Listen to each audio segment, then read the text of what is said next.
our value is non-negotiable. It's limitless. It isn't something that could be easily quantified by money. You're listening to Investing for Good, a show that brings you the stories and strategies of people who are investing to build a legacy for their families, create a meaningful and intentional life by design, and impact the world around them. And now, here are your hosts, Annie Dickerson and Julie Lamb. Hey, Julie, what's up?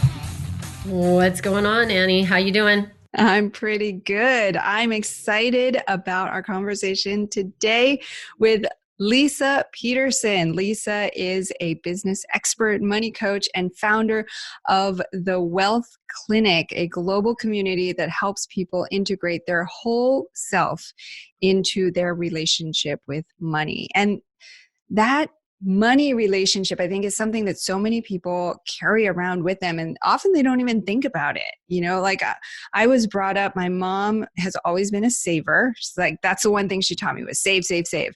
And my dad was always a gambler. He would take any earnings to the casino and just gamble it away. And so I grew up with this really conflicted relationship with money. And I think a lot of people have, you know, they've picked up bits and pieces here and there from mentors, from coaches, from parents, from family members and friends about how to deal with money or not deal with money. And I love that Leisa has created this system, this process for helping people to unpack that and really figure out how to move forward. Yeah, so she goes in and she talks about this 8-step process that she has her clients go through when she starts working with them at the WealthClinic. And I just think it's I'm such a process-oriented person. So when somebody has a process for me to go through, I get like really excited because I'm just like, oh, yay. Like, it's not just like, here's the goal and we're going to get you there somehow, some way, but we actually have like steps that we're going to go through to get you to where you're trying to go. And so we go into detail and we talk about what those steps are and, you know, what the outcome is and all of that. And so it's such a good episode and just filled with so much valuable information in terms of how your relationship with money affects the decisions that you make too. So yeah, really great one. Yeah, you're going to love this episode with Leisa. So much good, juicy, hearty content. So enjoy this episode with Leisa Peterson. Leisa, how are you? I'm great. I'm so happy to be here. Good. Well, I know that you and your husband reached financial independence after having it as a goal for many years, and that you've now taught thousands, I can't believe it, thousands of people about meditation and money mindfulness practices. But before we dive into all that, I wanted to dial it back a little bit. I wanted to start with what you did before you created the WealthClinic, which is basically helping people manage their money in one form or another, right? So for over 25 years, you worked in financial services as a financial advisor, a mortgage banker, an underwriter, and a business development banking executive, which sounds really fancy. Now, okay, so for this part, maybe it's just me, but when I think of banking and mortgages and financial services, mindfulness and meditation aren't exactly the first things that pop in my mind. You know, I'm mostly thinking about, you know, how stressed all of that makes me and how I'm going to pull all my hair out just thinking about it. So, you know, did this come about because you were always the most Zen person in all of your financial meetings? Or how did you get to that intersection of money and mindfulness? Great question. I definitely was not the most mindful person, and we typically go after the things that we need for ourselves, right? So I got my MBA in the early 90s and decided that I wanted to go into finance. I kind of took a meandering path in the 90s, but ultimately was working in a pretty intense job, traveling all the time, doing really big deals between the bank that I was working for and other institutions that were interested in small businesses, and had one of those experiences in life that changed everything. And unfortunately, my father was brutally murdered in 1999. And when that happened, I was in the middle of a really big deal, negotiating a deal between the bank I worked with and another company. And kid you not, like, I was in shock. And at the same time, I was so used to being responsible and keeping everything going. I literally collapsed on the inside, kept everything going on the outside. I didn't go to his funeral. I didn't deal with any of it. I let my brother deal with all of it because I was so in the mindset that in order to get where I had gotten, I came from nothing. My parents had, barely finished high school. We struggled with money throughout my childhood. I had reached this epitome of this career, and it was like, I felt bad, but I was in such denial of everything that I was like, I'm just going to keep doing my deal and keep going. And in all fairness, I think part of me also knew that I was in serious trouble. And that began the journey of looking inside and starting to meditate, which was, 20 years ago. But that was the catalyst, unfortunately, just this total, like, I don't know how to help myself. I'm going to keep doing all the things I know about money, and I'm going to keep supporting my family and taking care of, my husband and my daughter at the time. But on the inside, it pretty much was a mess. My gosh, of course. I can't even imagine. And, is that what led you to, because I know through the WealthClinic, you talk to people about the difference between sort of creating this harmony between inner and outer wealth. And was that something that you were experiencing during that time? Was this reconciliation of the two? Yeah, it would take me many years to be able to bring the mindfulness into the finance. And that really didn't totally happen until 5.5 years ago when I started my company. What I did, though, is I sort of compartmentalized my life, and I started teaching meditation and getting involved in my inner journey. And I kept it completely separate from my corporate and financial career. So it began me learning about it and learning about the changes. And then I started witnessing what happens when we become a meditator is we start having the ability where there's a split second in between our seeing something and then our response to it. I was a big reactor before I got into meditation. So I would react at work, I would react at home, I would react. And all of a sudden, as I started to meditate, I became more of a witness to like what's going on in the world, what's happening here, how do I really want to respond to the situations, which is a huge, valuable resource that actually helped me in my career, a lot, because I became a better manager. I became a better, ultimately, went into mortgage banking and I was really good at that.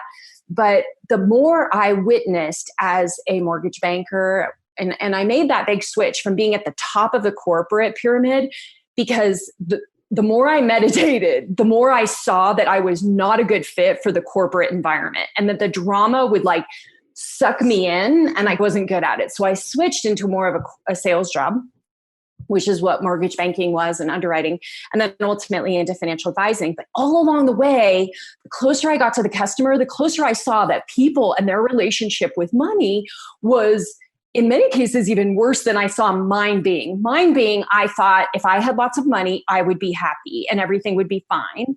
And other people had that one, but there was a whole bunch of other beliefs that I would start bumping up against as I helped people to achieve their financial goals. And that was the big light bulb kind of moment over and over and over again, that there weren't a lot of tools for myself or for other people to help them reconcile and streamline and align their values as a person with their relationship with money. And that became work. What were some of the other beliefs that people have about money? Yeah, there's so many. I mean, one of them, which bumps up against what probably you guys are helping people move through, is this idea that you have to work really, really hard for your money, right?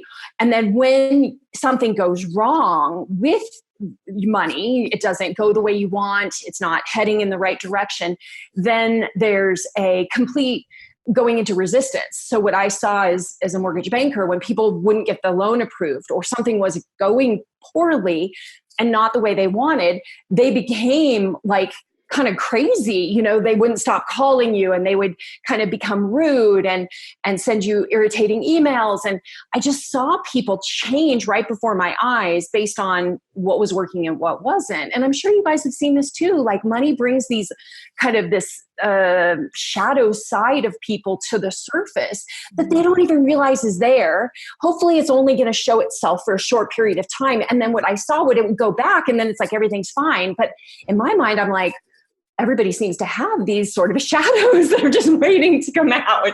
You know what I mean? Oh, yeah. Yeah. I see that happen very frequently in our business. I work with investors all the time on the phone, through email and all of that. And when things, start to go wrong or things aren't going the way that they want them to, whether it's something very small as in how often or how much you're communicating or something like that, like, because we work in the money related industry, people can get very irrational over very petty things. It's really interesting to watch. So tell us about how do you help people within the Wealth Clinic? How do you help people, well, first of all, recognize these things, right? And then second of all, how do you help them use these limiting beliefs or these beliefs that they have to, work for them instead of work against them?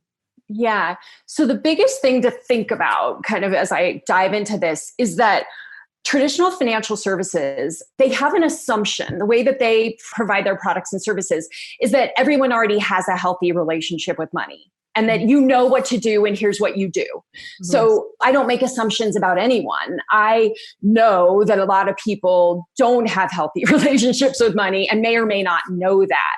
Mm-hmm. And what I found and what I highlight in my book is I realized that there were some people who literally saw money as a tool, as a resource, and that's it. And the majority of us have been wrapped up in money being a reflection in some way, shape, or form of our self-value. Mm-hmm. And the minute that happens, and it's not your fault, if you're listening to this conversation, you're like, oh crap, like, just to be clear, it's not your fault. It's that we live in a society that has literally taught us to believe that external circumstances decide our external value. Mm-hmm. Money being one, but it could also be relationships. It could also be what college did you graduate from, your level of intelligence. Like the list is exhausting. We've been told our value as human beings is in relationship to how much we have of something. And it's just not true. Our value is non-negotiable. It's limitless. It isn't something that could be easily quantified by money. But just because we logically can say that's true, what I do is I teach people about what's going on under the surface so that they can start to see money as a tool, as a resource, and get rid of all the noise and the deception and the negative self-talk that's running in the background that can actually cause us to engage in self-sabotaging behavior, cause us to make choices that we later regret.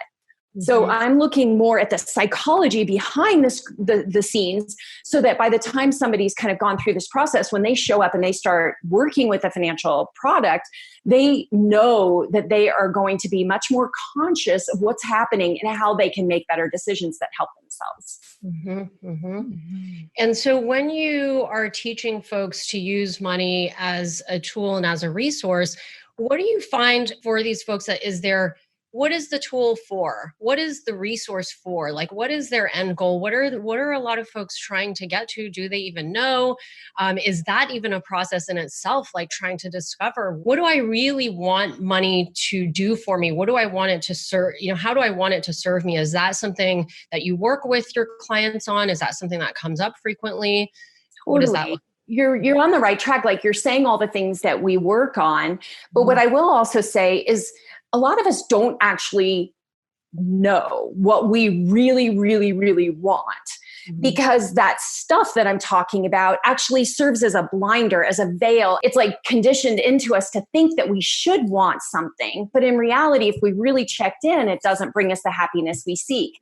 So I'd love to have people think about what they want, and then begin the journey of looking inside, looking at the beliefs they're holding on to, looking at some of these backstories and the narratives that they're holding on to as truth, question their assumptions about those beliefs, let them go. And then when they come out of it, then they're in a much better position of saying, this is what I really want. So when we move into the phase, and a lot of my work is in phases because I've created like a process that I want people to go through to get the full benefit of it. It's like a little bit past halfway point is when we're like, what are we going to give ourselves permission to create? And now how does that tie into a holistic financial plan, which is not just about the money, it's about the whole entire life. How do all the pieces fit together so that when I do make decisions, I'm not just making it in an isolated vacuum that, oh, I have enough money to do this, therefore I'm going to do it. I'm looking at the whole picture of where I want to go and how my money becomes a tool to facilitate that objective, rather than it being about, oh, was I a good person or not? Did I do the right thing or not? It's like, no, money becomes literally a resource, like a brick that you're building a building with. It's just one of the bricks that you put in place to help you. I like to think of it as having a super strong foundation, and then you build on that. Yeah. Does that answer your question? Oh yeah. No, yeah, that definitely does. Yeah. And that seems like such a complex web, right? I think most people don't even know where to start. I think people hearing this will probably think, oh yeah, money is a tool, but then they have no idea how to get from where they are to even recognize all the beliefs that they're holding on to get to a point where they can really see money as a tool. So that seems like a really long and complex process. Is that why you bring the mindfulness in to help with that? Yeah. And it's great that you're saying this, because I think that we've taken a lot of time. I'm 50, almost 53. I've taken 53 years to get here. And the idea that I'm just going to go change my life in 1 year and be thinking differently and having everything be different, that's not reasonable. Mindfulness is so critical because I think we meet ourselves wherever we're at. We take stock of what we want to achieve, and then we pick a few things. And that's really like for the Mindful Millionaire book that won't come out till June of next year. But what I tried to do was give people a process that they could do on their own by returning to it again and again, because each time you read it and you dive into this process that I'm alluding to, you learn new things about yourself. You see that there's new opportunities, and that it doesn't, after you do it a few times, you're like, wow, this really isn't all that complicated. Like moving through belief systems isn't that hard. However, because it's new to our consciousness throughout the world, and many of us who are teachers are trying to simplify it and make it so that people can do it themselves. They don't necessarily have to go hire somebody to have them, spend 3 years as a coach. My goal was, how can we make it more accessible to people? And then they can live their lives and do a little bit at a time. So this process, tell us more about that. I circled that. I'm taking notes. I'm like, the process. I'm sure anyone who's listening is like, tell me more about this. I mean, I'm sure we don't have enough time on this podcast today to really dig deep into that. But if you were to give us, the 5-minute process, what would that look like? Yeah. So there's 8 steps to the process, and I'll just go through them really briefly. And then if they want to come and hang out with me and some of the community that I've built, then they'll learn more. But the first step is intention. So that's like, what do you want, right? Why are you here? What are you looking to shift in your relationship with money? Number 2 is pattern. What are the patterns I'm doing over and over again with money that are not bringing me the results I want? So it's like awareness, right? This is the issue. The third part is reclaiming your feelings. What I have found is the reason we don't break our cycle with money is we have turned off the ability to feel the pain and the sorrow and the sadness that often is wrapped up in our money relationship. And so once we know the pattern, we move into like, what's going on for me? How do I feel about this? How do I feel about these things that have caused the beliefs to be where they are? Then we move into, and this spells out I prosper, just so you know. So it's IPRO is opportunity. This is when we're like, what are my opportunities? Like, where do I want to take my life? Where do I want to take my finances? It's kind of a precursor to the next step, which is story. I have a money story that I am living, and I think it's real and true, and I'm very attached to my story. And what I found is that as people take more of a witness look at like, oh, look at that story, maybe that isn't the story I want to be living anymore. And I teach people how to use the hero's journey to understand what's happened in the past and how to break the cycle so that they can create a new story for themselves going forward. So that's S. The next P is possibility, permission. It's a couple P's, but mostly permission. We'll talk about that, I think, a little more before we wrap up. But how can you give yourself permission to move into this new chapter? You might know what you want, but you got to own it and claim it and take a stake for it, right? The next one is evidence. Evidence is all about the financial planning. Like, it's actually towards the end of the process. Like, what does your financial house look like? And I use the chakras. This is all based on a chakra system where each of these stages are related to one of the 7 major chakras. And evidence is like the brow chakra. It's like, let's bring everything together and create a great solid plan, much different than what we create when we work with a financial advisor. This is very holistic. Then the last part is reinvention, like reinvent your life, reinvent the things that you want to do differently going forward. And again, it's like the goal setting and habits and all that good stuff. So that's the process. I love all of that. That's so powerful, because I feel like a lot of our investors that we work with could really benefit from this, right? Annie, I mean, we talk about this all the time because we have these great opportunities, but you have someone who's all the way on this other side of the bridge. We always talk about this analogy of like this, bridge between us. And I feel like moving through a process like this would really help people to understand whether or not an investment like ours, the ones that we do, is even right for them, right? And I think this is what people even struggle with, that hesitation, that sense of, I don't know, is this the right person? Is this even what I want? Is this what I want to do? Does this align with my goals? What are my goals? Like, there's so many questions that people have. And I think that would be so much benefit in folks running through something like this prior to coming to talk to us, because the last thing we want is to have people in our deals that it's not a good fit for, right? And so the work that you're doing, I think, is so powerful because it'll really ensure that people are getting into the types of opportunities that are a good fit for them. And really taking a hard look at that, I think, is so important. My idea behind the whole thing is that I wanted the process to work for people no matter where they find themselves with money. People who have not been able to even have like their basic needs taken care of, all the way up to people more like myself where, self-made multimillionaire, I've gone from nothing to creating it for myself. All of us have places that we could grow, evolve, create more peace, more joy, more freedom, not just in our financial freedom, but also in our life freedom, right? So the goal was have something that could fit people wherever they're at. We'll get back to our conversation with Leisa Peterson in just a minute. Have you been thinking about investing in real estate, but aren't sure you have the time or the desire to manage the investment? Perhaps you're afraid, like we were, that you'll make the mistake of choosing the wrong market or the wrong team and lose your entire investment. Well, that's exactly why we created the Goodegg Investor Club. We do the work of identifying solid real estate investment opportunities in the best markets around the country, and then partner with you to acquire these investments, and then we'll all share in the returns. We'll identify the growing markets, strong, experienced teams, and the solid deals. We do all the heavy lifting of managing the tenants and the renovations, and as a passive partner, you get to enjoy all the benefits of investing in real estate: monthly cash flow, long-term appreciation, and the ongoing tax benefits. When we first discovered passive investing through real estate syndications, we realized it fit perfectly into our busy lives. We could put our money to work for our families, work less, and get more time back in our days so that we could focus on what matters most and discover our true passion and purpose in life.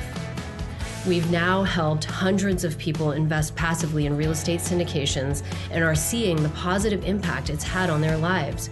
We invite you to partner with us by joining the Goodegg Investor Club today so you can start putting your money to work for you and get more time back in your day, because we know that when people have more time in their days, they can do the true work they were intended to do, and the world will be a better place. To sign up for the Goodegg Investor Club, go to goodegginvestments.com/invest and we'll take it from there. That's goodegginvestments.com/invest. And now, back to our chat with Leisa Peterson. You've now worked with thousands of people, which is just incredible. You've created this really strong community. So, what kinds of changes have you seen in people's lives as a result of going through this I Prosper system? Yeah, so many cool stories. A lot of times people, first of all, they're just really honest about, by the time they reach me, they're like, this is where I'm at. So I get to see the inside look of what's happening. Situations of paying off, hundreds of thousands of dollars of debt in a very short amount of time, where they couldn't do that before. A lot of people are business owners that I work with. And so people go from being in business for many years and just kind of getting by, but not having the kind of profitability in their business that they want. And so by applying this process, they go on and they send me a letter, or an email and a year later. And it's like, I want to show you what's happened. Like I've tripled my revenue for my business. I'm making more money than ever before. And it's so easy compared to what it was like before. So it's different for everybody, but those are some of the situations that I see. Starting businesses, leaving paid jobs because they want more freedom, that's another big leap.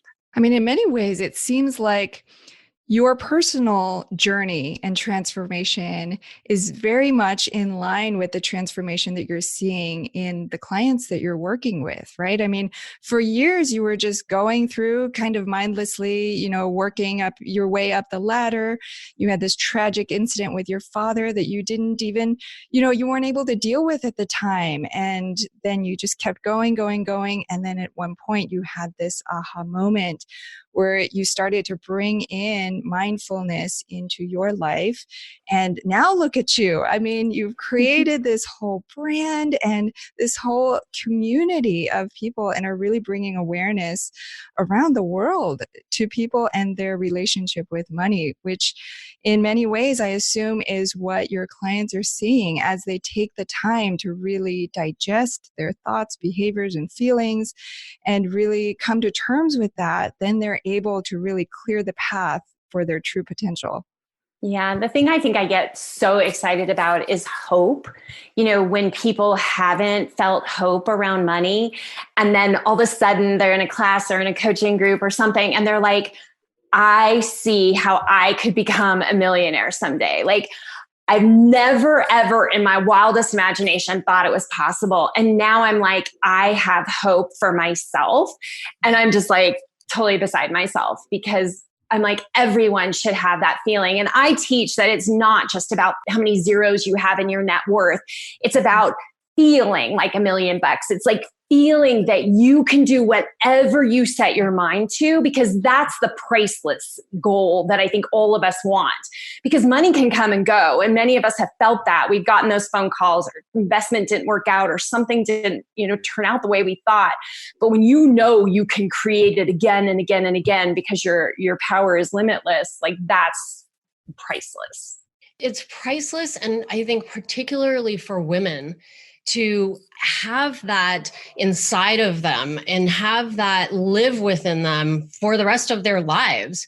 Because just like you said, things are going to go up, things are going to go down, and things aren't always going to be smooth. So to be able to have this understanding and this belief inside of you that no matter what happens, you're going to know, that how to get out of it, and have the hope that you're going to be able to do well. And I love that.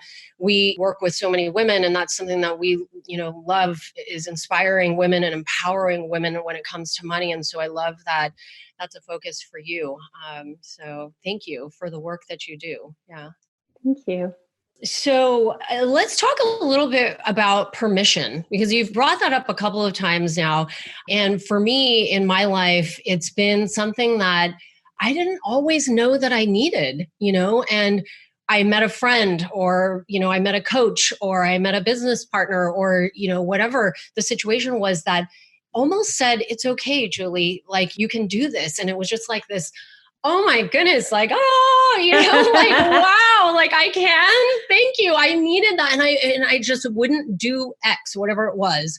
until that person like gave me that permission. And it was just like game changing for me. And so talk to me about that, because I'm curious to know more about what your thoughts are around permission, and how you talk to your clients about that. Yeah, it's great. I feel like a lot of people need to hear this over and over again. And some of us are really good at giving ourselves permission for small steps. Yeah. But I think the bigger we decide that, we want to be or show up in the world, or the bigger leaps that we want to take, the harder it gets to find the permission to even do that. And so no matter where you're at, I think that oftentimes when we notice that we've got a dream, but we haven't gotten an action plan, we haven't done anything to bring it into reality, there's probably a permission thing going on where we see it, but we don't know how to get there. And it's as simple as that. It's like bringing it into our awareness and saying, you've been thinking about this for a while, but is it something that you're really ready to claim, to give yourself permission, to see if you have to clear and get permission from other people? Because sometimes we do when we're married, to my husband. Like, I'd love to say, I give myself permission and I just ignore what he, thinks or wants. But I've been together with him for a long time, which means I also know that he's got to be part of that permission process at some level, right? Sometimes. Sometimes. Yeah, not as much in my business, but when we're deciding if we're going to add another Airbnb to the, list, or I buy a commercial building and I'm like, you're fine. He's going to do everything with it. And yet I'm like, I've given myself permission, but yeah, so there's ways it can show up, but the realization is really just that. It's like, if you are struggling with giving yourself permission, figure out what are the obstacles and literally take them down one by one. And also notice that sometimes we want things, but we still have to back up and do some homework, do some education, do some things before we can actually step into it. Because I don't think it's about just faking it. It's about seriously, like, what does it take for me to step into this, and then allow yourself to move forward? So, after a breakthrough, when somebody's got a realization of something that they didn't know before, now all of a sudden they understand it. It's really easy to give ourselves permission, quite frankly. Oh, yeah. So that's part of the whole process of, like, with story, the process in looking at our stories, we get so fed up with, like, oh my gosh, I don't want to do this anymore. I'm willing to give myself permission to do something different. Yeah. And I feel like as women, for some reason, I don't know why, but I feel like as women, we're always looking for that. Like, I feel like men are just more open to saying, sure, I'm going to try this new thing and I'm just going to see. Whereas women need that sort of sense of like, is it okay? Is it all right? Is this, and they need to talk to a friend and they need that permission. And so, having a coach like you, I'm sure would help immensely for women in particular to kind of get over these fears and these things that they're afraid of. So that's awesome. Really quick, before we move into our impact round, I just want to, if you can just tell us really quick, when you start working with a new client in the WealthClinic, what does that process look like? What can they expect? What is the timeline that you work with clients? Is it short? Is it long? And kind of just give us a high level overview of what that process looks like. Yeah. From now until when the book comes out, because I think things may shift, but I like to work with people around this money breakthrough work. So it's about filling out a questionnaire. It's about diving into what I'm looking for is many of us have like a core belief system that literally we have never inspected. We don't understand how it's operating. I'm really good at bringing that to the surface. And it's like such a load, like a ton of bricks coming off. Yeah. And then from that place of like shedding this sort of core belief system, and we want to be clear, it's like a scarcity belief system that causes us to make choices around scarcity as opposed to thriving and are expanding. And no matter where we're at, whether you're a billionaire or you're somebody who's struggling with money, there's probably something in there for everyone. I just want to say that because there's an idea, I make plenty of money. It's like, well, it may not be money. It may be your relationship with your partner. It may be your relationship with your children. Like people come to me not just for money. they look for some relief so that they can start to build a new life in the direction they want. And that's where I start. It's like really quick. A month of working together allows us to see, that may be all that somebody needs, and then going on from there. And I also do classes and things that teach people in a group setting, but one-on-one, it's like, let's get in and allow us both to get to work with each other and do some deep dive work, because I found that that's just very effective. And then you also do retreats together with clients. Tell us a little bit about that. Yeah, so those have been tied to the work in the Mindful Millionaire program. Typically, those are 3-day retreats. I'm planning something for next fall in Hawaii. The idea is how can we come together as a community in smaller groups where we are creating a transformational experience. And it's so fascinating to me because somehow the perfect people show up with the perfect stories to like help each other understand what's going on and how we want to change it. And I've been doing retreats for about 15 years now, running them. And it's one of my favorite things to do. But yeah, it's just amazing. But I like people to have already done some of the other work. So by the time they come to a retreat, they're hitting the ground. They're like, I know what I'm here for. I know how Leisa can help me, and I know how the group can help me. So it's kind of like step 2 or 3. Got it. And it's not just your attendees who are having breakthroughs, right? You're having your own breakthroughs. Oh yeah. I love this work because there is always something new to uncover every single time. I'm like, oh, that's what I'm learning this time.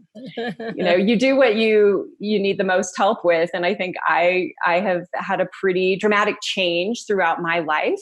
And I really do enjoy stepping into my fullest presence. And the person you're seeing today is a completely different person you would have seen 5 years ago, 10 years ago. And I like that growth and evolution. And I don't expect it to stop anytime soon.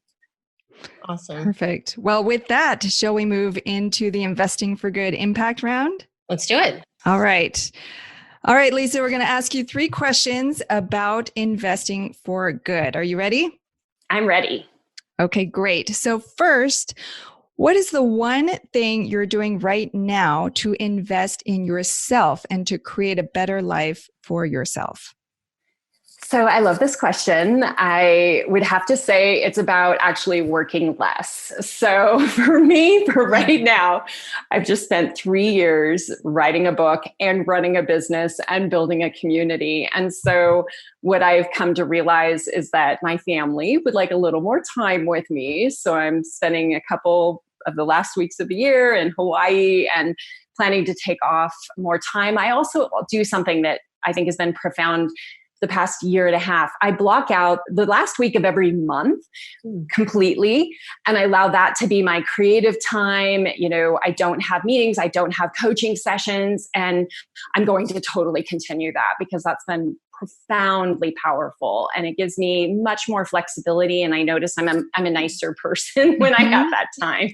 Yeah, I love that. I was watching a documentary about Bill Gates, and he takes these think weeks. He blocks off these weeks and he just goes away to a cabin and reads books and drinks Diet Coke for the whole week. And he says it's like CPU power. A computer can't process without its CPU, and same, humans can't function without that time to really process.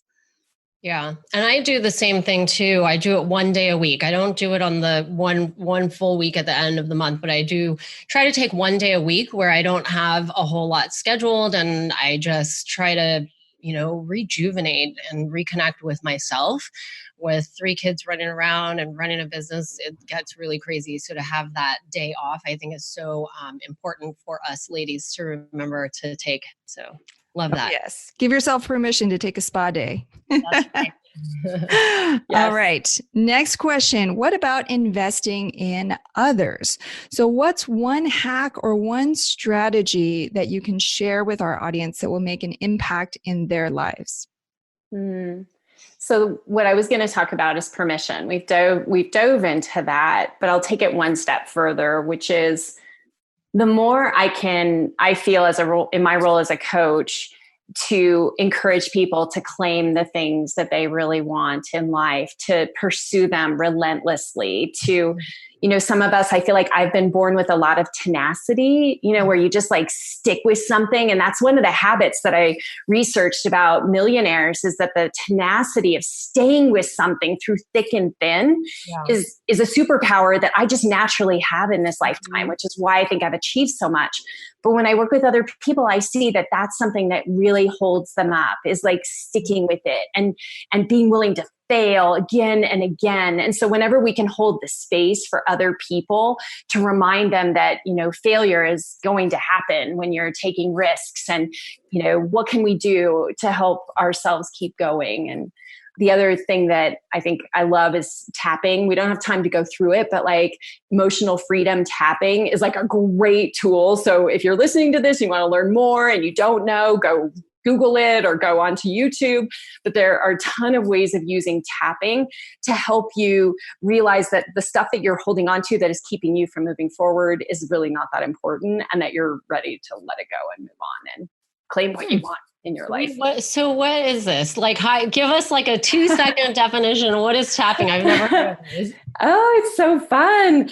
I use it. So it's literally like tapping the body. So it's like using the meridian points of the body. This just happens to be one of them, but there's other ones like at the top of the head, on the brow.